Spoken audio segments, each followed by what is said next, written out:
Episode 5 ini diawali dengan Wojin yang tengah memperjuangkan rumah tangganya untuk mendapatkan hak asuh anaknya. Tapi sampai saat ini belum bisa ditentukan oleh hakim karena belum ada bukti yang menguatkan. Ternyata Wojin juga mengalami kekerasan dalam rumah tangganya. Suami Wojin adalah seorang politikus yang ahli dalam perencanaan dan juga sebagai kandidat kuat untuk pemilihan presiden. Tapi permasalahan keluarganya terdengar oleh media. Demi untuk melindungi nama baiknya, suami Wojin mengatakan permasalahan keluarganya ini didasari oleh kebohongan Wojin. Di saat Wojin sedang mengalami masalah ini, ternyata ibunya Wojin sedang sakit dan hal ini baru diketahui oleh profesor. Scene beralih ke markas, diketahui polisi yang sedang menyusup tersebut bernama Chunwoo dan dia mengirim kode bahwa dirinya berhasil menyusup. Kabar terbaru ini Kapten Cha sampaikan kepada pimpinannya, tapi ia belum memberitahu ke satgas lainnya karena ia diminta untuk tutup mulut. Bukan tanpa alasan, tapi karena adanya keanehan, rencana yang selalu bocor hingga sampai menimbulkan kecurigaan kalau Wojin adalah seorang pengkhianat. Scene berpindah ke Wojin yang melihat sebuah ruangan di tempat Sunho yang membuatnya penasaran. Ruangan tersebut adalah tempatnya memantau para sandera dan perampok, namun profesor mengatakan itu hanyalah ruang penyimpanan. Scene beralih ke dalam TKP, di saat semua orang beristirahat, Chunwoo menyelinap pergi ke suatu tempat dan hal ini dilihat oleh Ane. Beberapa saat kemudian Kapten Cha mendapat panggilan dari Chunwoo. Kapten Cha memerintahkan Chunwoo untuk mengakhiri ini dengan cepat. Kapten Cha berencana masuk setelah profesor dilumpuhkan. Setelah itu Kapten Cha menyuruhnya untuk melanjutkan misi ini secara diam-diam karena adanya dugaan pengkhianatan. Dan dalam 12 jam ke depan akan ada penangkapan bahkan penembakan. Scene berpindah ke ruangan tempat Berlin disekap. Saat Rio membawa sarapan, ia melihat tangan Berlin yang gemetaran. Berlin pun meminta Rio untuk mengambilkannya obat yang telah ia sembunyikan, tapi Rio tidak percaya begitu saja. Dan dengan kepemimpinan Tokyo, Rio yakin semua rencana akan berjalan dengan lancar. Scene kemudian berpindah ke ruang tengah. Para sandera dikumpulkan untuk diberitahu dua kabar. Yang pertama, Berlin tidak ditugaskan untuk sementara, dan kabar yang kedua adalah kedatangan Minsu. Para sandera senang mengetahui Minsu yang masih hidup. Setelah itu para sandera diperintahkan untuk tidur di lobi dan lalu memisahkan dua sandera yang terluka. Nairobi meminta para sandera untuk melupakan hal yang terjadi saat kekuasaan Berlin. Nairobi meminta agar para sandera bekerja sama mulai dari sekarang. Scene kemudian berpindah ke markas kepolisian. Wojin menghubungi profesor. Wojin menawarkan untuk memberi profesor makanan. Kapten Cha dan yang lainnya menyuruh Wojin mengatakan kepada profesor kalau ia akan memberikan makanan kepada profesor, tetapi sebagai gantinya ia harus melepaskan Ane. Tetapi Wojin menolak. Ia akan memberikan profesor makanan tanpa adanya imbalan karena jika ada imbalan maka para perampok akan curiga kalau akan ada penyerangan. Scene kembali beralih ke dalam TKP karena kembalinya Minsu, para sandera menyadari adanya kebaikan dari para perampok. Denper menggantikan perban Minsu. Denper menyarankan Minsu untuk pindah ke ruangan lain karena Denper melihat Minsu tak nyaman dengan Choi Yong-min yang terus mengganggunya. Di sisi lain, Choi Yong-min berniat mencari Minsu, tak sengaja bertemu dengan Chunwoo.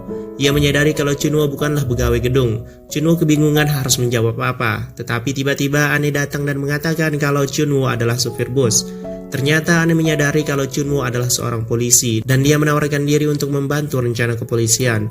Scene beralih ke Wojin yang sedang memeriksa makanan. Wojin memberitahu untuk mengecualikan roti lapis dan ternyata makanan seperti itu tak masuk dalam menu Korea yang dikirim hingga sampai akhirnya Wojin menyadari profesor yang tak ada di dalam. Kecurigaan ini didapat karena adanya kesalahan profesor soal roti lapis. Tapi Kapten Cha tak percaya dengan kesimpulan Wojin kecuali adanya mata-mata. Wojin sesegera mungkin meminta timnya untuk melacak mobil yang tertangkap CCTV karena mobil itu pasti kembali ke rumah perampok. Tapi asumsi profesor yang berada di tempat lain tidak mengubah strategi karena akan mengakibatkan kekacauan.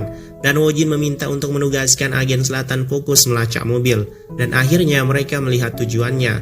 Namun ternyata sebelum rencana ini berjalan, Rio sudah melacak bahwa kepolisian tidak akan bisa melacak dengan cara ini. Dan juga profesor meminta agar anggota lainnya berpura-pura tak mengenali dirinya jika profesor tertangkap.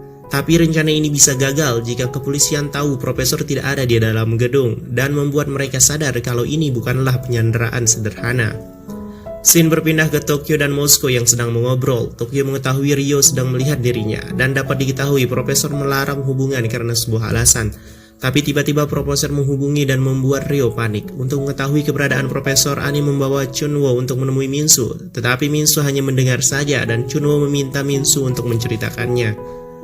Di sisi lain, Choi Yong-min sedang mencari Minsu dan merasa tak tenang mendengar Minsu sedang mengganti perban. Hal ini menimbulkan kecemburuan karena ia melihat Denver dekat dengan Minsu. Scene kembali beralih ke Minsu, Ane dan Chunwo. Minsu mengatakan ia tidak pernah melihat profesor, ia hanya pernah mendengar saja. Tetapi tiba-tiba seseorang berteriak mencari Minsu.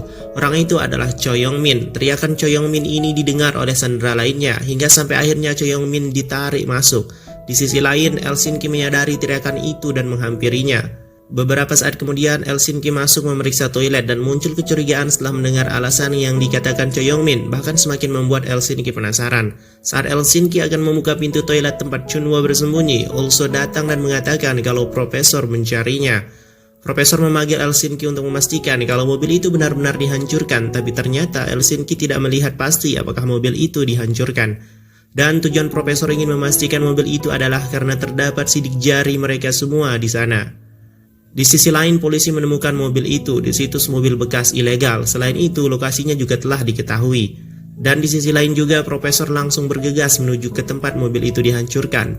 Scene kembali beralih kepada Chunwo. Chunwo menjelaskan kalau akan adanya penyerangan setelah profesor ditemukan, tetapi para sandera lebih mengkhawatirkan kekacauan yang membahayakan para sandera karena pasti anggota perampok lainnya akan bertindak.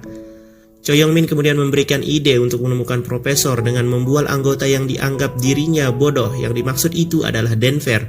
Tetapi Minsu merasa keberatan karena Denver yang telah menyelamatkannya. Denver mendapat pesan dari Minsu yang mengajaknya untuk bertemu di suatu ruangan. Minsu mengatakan dirinya ingin memberitahu sesuatu. Dengan perasaan bahagia, Denver pergi menemui Minsu. Tetapi sesampainya di dalam ruangan, tak ada siapapun. Dan tiba-tiba ada seseorang yang memukul Denver. Ternyata orang tersebut adalah Choi Young-min dan Chunwo. Mereka berdua terus mencari tahu keberadaan profesor, tetapi walaupun terancam, Denver tidak mengatakan siapa dan di mana profesor berada.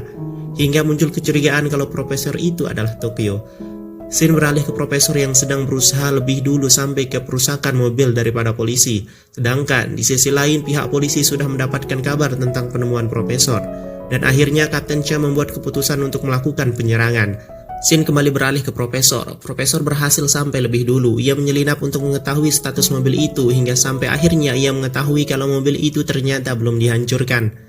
Tetapi saat ingin pergi, muncul para penjaga dan membuatnya terpaksa melawan mereka agar bisa mencari mobil itu. Beberapa saat kemudian, Wojin dan pihak kepolisian datang. Scene kembali beralih ke dalam TKP. Setelah mendapatkan informasi, Chunwo segera mengambil senjatanya. Hingga beberapa saat kemudian, suasana dalam gedung berubah menjadi kacau karena adanya alarm kebakaran. Setelah memeriksa CCTV, Rio tak menemukan api dimanapun, tetapi Nairobi melihat keanehan pada Berlin. Sedangkan di sisi lain, Cha telah mengirimkan pasukan untuk melakukan penyerangan. Setelah agennya memberi informasi akan segera melumpuhkan profesor. Di sisi lain, Choi Young-min juga memanfaatkan situasi ini untuk memukuli Denver karena sebelumnya ia tidak bisa berbuat apa-apa.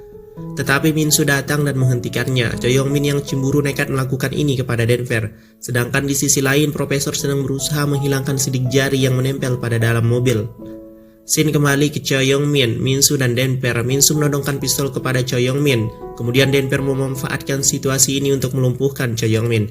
Kemudian Minsu membukakan ikatan Denver dan mengatakan kalau Tokyo dalam keadaan bahaya. Di sisi lain, karena kekacauan ini, Tokyo meminta untuk memberhentikan percetakan dan mengumpulkan para sandera.